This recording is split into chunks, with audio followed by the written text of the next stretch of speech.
Islamabad बल्दियाती election के लिए मजीद वक्त नहीं मिलेगा। अदालत का 101 यूनियन काउंसिल्स में कल ही इंतखाबात कराने का हुक्म। इलेक्शन कमीशन का फैसला कलअदम करार। तहरीक इंसाफ और जमात इस्लामी की अपीलें मंजूर। इस्लामाबाद हाईकोर्ट ने मुख्तसर फैसला सुना दिया। जस्टिस अरबाब मोहम्मद ताहिर ने रिमांड दिए। विफाकी हुकूमत इतनी नाअहल हो गई है कि पटिशन का जवाब दाखिल न कर सके। इलेक्शन न होने से सामान जाया हो जाएगा, उसका जिम्मेदार कौन होगा? विफाक के रवैये से मायूसी हुई। इस्लामाबाद में तो वैसे भी सिक्योरिटी इंतजामात हैं। इलेक्शन शेड्यूल किसी अदालत के सामने चैलेंज नहीं हुआ तो अब भी मौजूद। उधर विफाकी हुकूमत का इस्लामाबाद हाईकोर्ट के फैसले को चैलेंज करने का ऐलान।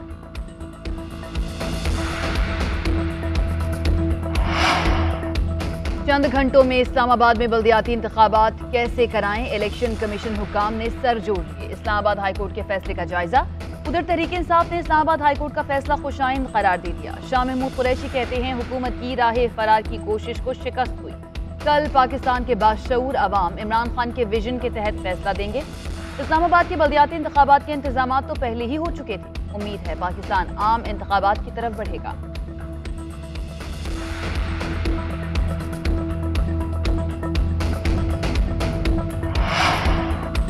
Karachi test draw. कप्तान बाबर आजम का दलेराना फैसला भी काम न आया। पाकिस्तान ने कीवीज को 15 ओवर्स में जीत के लिए 138 रन का हदफ दे दिया। मेहमान 11 ने एक विकेट के नुकसान पर 61 रन बनाए तो अंपायर्स ने कम रोशनी के बाइस मैच रोक दिया। पाक न्यूजीलैंड पहला टेस्ट बेनतीजा रहा। बाबर आजम ने दूसरी इनिंग्स 8 विकेटों के नुकसान पर 311 रन बनाकर डिक्लेयर की। इमामुल हक ने 96 और सरफराज अहमद ने 53 रन बनाए। इस सोढ़ी ने 63 रन देकर 5 खिलाड़ियों को आउट किया। ब्रेसवेल की 2 विकेटें। पाकिस्तान और न्यूजीलैंड के दरमियान दूसरा टेस्ट मैच 2 जनवरी को कराची में ही खेला जाएगा। सियासी और अस्करी क़यादत दहशतगर्दों के खिलाफ कार्रवाइयां तेज करने पर मुत्तफिक। दहशतगर्दी के वाक़यात के सद्देबाब और मुलव्विस अनासिर से सख्ती से निपटने का अज़्म। पाकिस्तान को ललकारने वालों को पूरी ताकत से जवाब देने का ऐलान। मुल्की मफादात पर कोई आंच नहीं आने दी जाएगी। किसी को कौमी सलामती के कलीदी तसव्वुर को नुकसान पहुंचाने की इजाजत नहीं देंगे। कौमी सलामती कमेटी में कौमी क़यादत का अज़्म। दहशतगर्द पाकिस्तान के दुश्मन हैं। कौम दहशतगर्दी और दहशतगर्दों के खिलाफ एक बयानिए पर मुत्तहिद है। शुरका का अज़्म। वज़ीर आज़म शहबाज शरीफ बोले मुल्क की सलामती चैलेंज करने वालों को कहीं छुपने की जगह नहीं मिलेगी। कौमी यकजहती से मुल्क के चप्पे चप्पे को अमन का गहवारा बनाएंगे। कौमी सलामती कमेटी का एलामिया जारी। शुरका को अमन अमान, दहशतगर्दी की हालिया लहर और इसके सद्देबाग से मुताल्लिक ब्रीफिंग दी गई। शुरका ने मुल्क की सलामती और तरक्की के बुनियादी मफादात का जुर्रत व बहादुरी और साबित कदमी से तहफ़्फ़ुज़ करने का अहद किया। इजलास में तीनों सर्विसेज चीफ्स, इंटेलिजेंस एजेंसियों के सरबराहान, वफाकी वज़रा और दीगर आला हुकाम ने शिरकत की। एलामिया के मुताबिक नेशनल सिक्योरिटी कमेटी का इजलास 2 जनवरी को भी जारी रहेगा। इसमें सामने आने वाली तजावीज़ की रोशनी में मजीद फैसले किए जाएंगे। सिक्योरिटी खदशात के बाइस पार्लियामेंट हाउस की सिक्योरिटी सख्त। बैरूनी गेट पर FC तैनात। पार्लियामेंट हाउस में दाखिला बंद। कमेटियों के इजलास मुलतवी कर दिए गए। मुलाजमीन के अलावा पार्लियामेंट हाउस में कोई दाखिल नहीं हो सकेगा।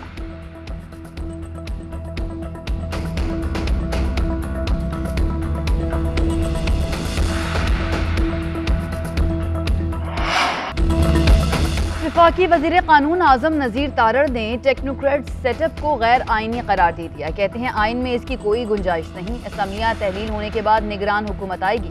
टेक्नोक्रेट गवर्नमेंट किसी की ख्वाहिश तो हो सकती है, अमली तौर पर ऐसा मुमकिन नहीं। लॉन्ग टर्म निगरान सेटअप और मौशी इमरजेंसी के सवाल पर बोले मईशत के लिए इक़दामात आइन में रहकर उठाए जा सकते हैं। मुंतखब हुकूमत चैलेंजेस से नबरदाज़मा हो सकती है। किसी ख्वाहिश और सोच पर पाबंदी नहीं लगाई जा सकती।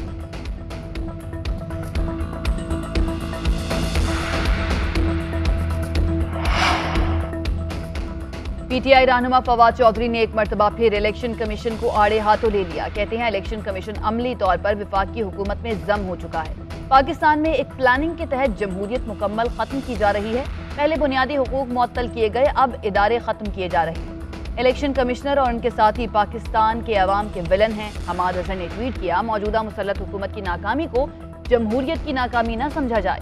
PDM हुकूमत एक गैर जमहूरी और बदतरीन तजुर्बा था जो मुल्क पर मुसल्लत किया गया। ये टोला आवाम की हिमायत से नहीं बल्कि साजिश और चोर दरवाजे से इख्तिदार में लाया गया।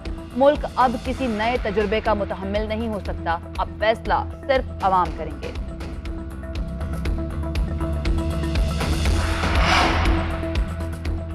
तहरीक इंसाफ के सेक्रेटरी जनरल असद उमर की जेर सदारत सीनियर लीडरशिप का इजलास 1 जनवरी से मुल्क भर में शुरू होने वाली महंगाई के खिलाफ एहतजाजी तहरीक पर मुशावरत। तहरीक को मौसर अंदाज में चलाने के लिए पार्टी रहनुमा को हिदायत जारी।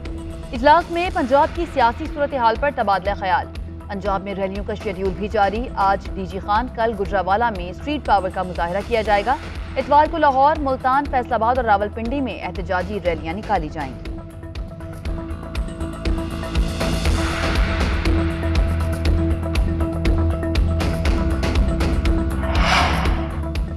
पूरे मुल्क की क़यादत मुल्क को ट्रैक पर लाने के लिए इजलास कर रही है। एक शख्स एहतजाज का कह रहा है ये बेवकूफ़ी है। सूबाई वज़ीर इत्तलात शर्जील मेमन कहते हैं इस वक्त मुल्क में महंगाई का तूफान है मगर अपनी तरफ से बेहतरीन कोशिशें कर रहे हैं। मुश्किल तरीन सूरत हाल में भी आवाम को अरबों का रिलीफ दे रही हैं। रेड लाइन की वजह से आवाम को मुश्किलात हैं मगर 2 साल की मुश्किलात के बाद 100 साल तक आराम होगा।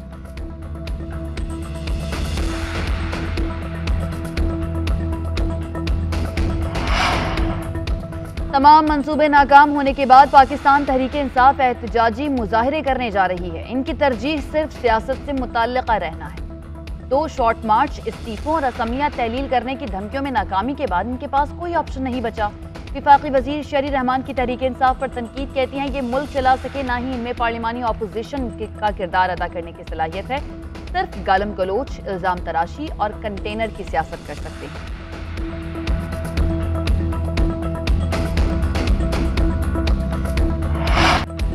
दिसंबर ने जाते जाते रंग जमा दिया। बालाई इलाकों में हर शय ने सफेद चादर ओढ़ी। मरी, एबटाबाद, नतिया गली, जियारत खान, मेहतरजई, मुस्लिम बाग में बर्फबारी। स्वात, कालाम, मालम जबा, शांगला और खैबर के पहाड़ों ने सफेद चादर ओढ़ ली।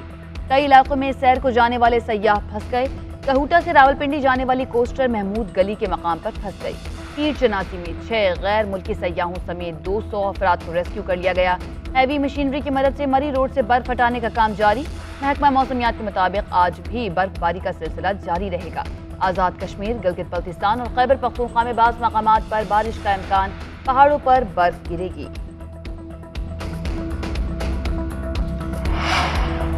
मरी में बर्फबारी के दौरान सयाहों की आमद महदूद रखी जाएगी। मुकर्ररा तादाद से ज़्यादा गाड़ियाँ मरी में दाखिल नहीं हो सकेंगी।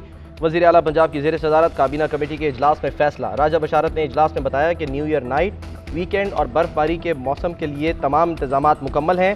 फोक लिफ्टर्स और ट्रैफिक पुलिस एहलकारों की तादाद में इजाफा किया गया है।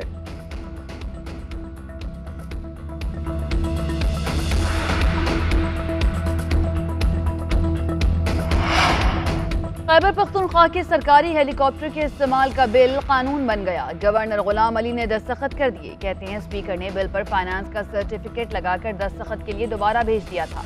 आईनी जिम्मेदारी है कि फाइनेंस बिल को नहीं रोका जा सकता, इसलिए दस्तखत कर दिए। कोई भी शख्स या रुकने असम्बली इसको अदालत में चैलेंज कर सकता है। अदालत तय करेगी ये फाइनेंस बिल है या नहीं।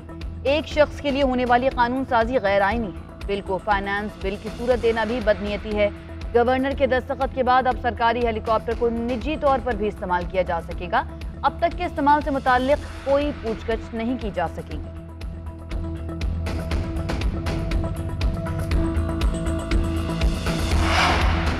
स्मॉग के तदारुक के लिए दरखास्तों पर समाअत। लाहौर हाईकोर्ट का कैनाल रोड पर एहतजाज के बायस ट्रैफिक जाम पर तशवीश का इजहार। जस्टिस शाहिद करीम ने हुक्म दिया कि ट्रैफिक पुलिस टीपा के साथ मिलकर पॉलिसी बनाए। 45% स्मॉग गाड़ियों के धुएं से बनती है। ट्रैफिक पुलिस एहलकार टोलियों की सूरत में खड़े होते हैं। इनके सामने वन वे की खिलाफ वर्जी हो रही होती है। एहलकारों को जिम्मेदारी का एहसास दिलाएं। अदालत ने धुआं छोड़ने वाली फैक्ट्रियों के खिलाफ कार्रवाइयाँ तेज करने की हिदायत कर दी।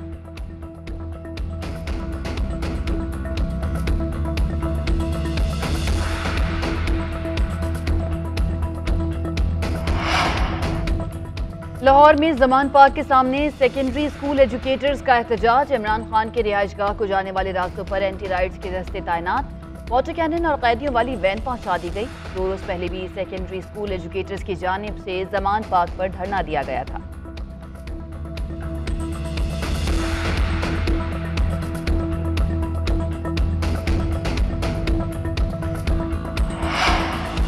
एबटाबाद में थाना मीरपुर की हुदूद में पुलिस एहलकार कत्ल। होटल के कमरे में मुर्दा हालत में पाया गया। जिस्म पर गोलियों के निशानात। पुलिस ने लाश अस्पताल मुंतकिल कर दी। नामालूम अफराद के खिलाफ कत्ल का मुकदमा दर्ज।